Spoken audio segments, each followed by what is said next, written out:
Friends,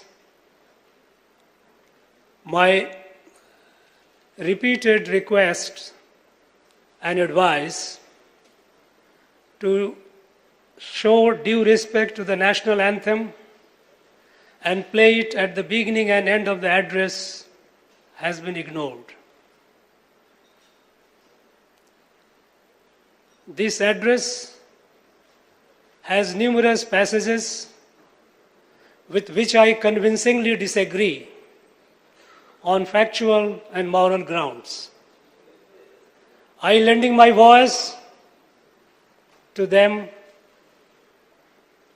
would constitute constitutional travesty.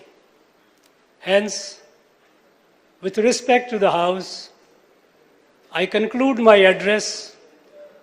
Wish this House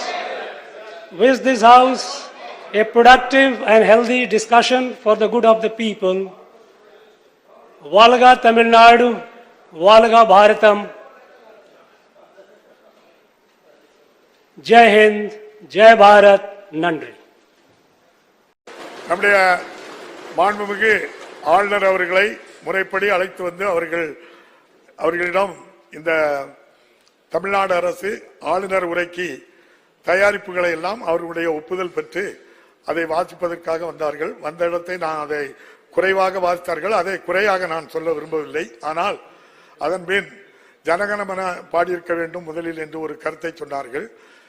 அதாவது எல்லோருக்கும் நிறைய கருத்துக்கள் இருக்கு, அவற்றையெல்லாம் பேசுவது மரபல்ல. மிக உயர்ந்த பதவியில் இருக்கின்ற மாண்புமிகு ஆளுநர் அவர்களை இந்த அரசு, முதல்வர், முதலமைச்சர்கள், சட்டமன்ற உறுப்பினர்கள் எத்தனையோ கருத்து கொள்கை வேறுபாடுகள் இருந்தாலும் மாண்போடு நடத்துவதுதான் இந்த தமிழக அரசினுடைய பண்பு, முதல்வருடைய பண்பு. அதில் மாற்றமில்லை. நம்முடைய மாண்புமிகு ஆளுநரை நான் அன்போடு கேட்டுக்கொள்கின்றேன். உங்கள் மனதில் இருப்பதை நீங்கள் சொன்னீர்கள். எங்கள் மனதில் இருப்பதை இவ்வளவு பெரிய வெள்ளம் புயல் ஏற்பட்டிருக்கின்றது, ஒரு பைசா கூட நிதி தரவில்லை. பல லட்சம் கோடி ரூபாய் நம்முடைய மாண்புமிகு PM கேர் ஃபண்டில் உள்ளது. PM கேர் ஃபண்டு இந்திய மக்களால் கணக்கெழுத முடியாத, கணக்கு கேட்க முடியாத பண்டில் இருந்தாவது ஒரு 50,000 கோடி ரூபாயை ஐயா வாங்கி தந்தால் நன்றாக இருக்குமே என்று நான் கேட்கலாமே. நீங்கள் சவார்கர் வழியில் வந்தவர்களுக்கும் கோட்சே வழியில் வந்தவர்களுக்கும் சற்றும் குறைந்தவர்கள் அல்ல. தமிழ்நாட்டு சட்டமன்றமும் சரி என்பதை கூறி மாண்புமிகு அவை முன்னோர் அவர்கள் தீர்மானத்தை நிறைவேற்றிட்டு மாண்புமிகு பேரவைத் தலைவர் அவர்களே, ஜனகணமன என்னதான் பாடு தற்போது இந்த ஆண்டிற்கான ஊடகம் கார்ப்பரேட் அரசியல்வாதிகளின் கைப்பாவையாக அடிமைகளாக இருந்தது போதும்.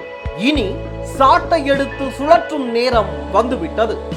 ஊடகம் பொதுமக்களாகிய உங்களுக்காக, உங்களாலேயே இயக்கப்பட வேண்டும். ஊடக சுதந்திரத்திற்காக உங்களின் பங்களிப்பை இன்றே அளித்திடுங்கள்.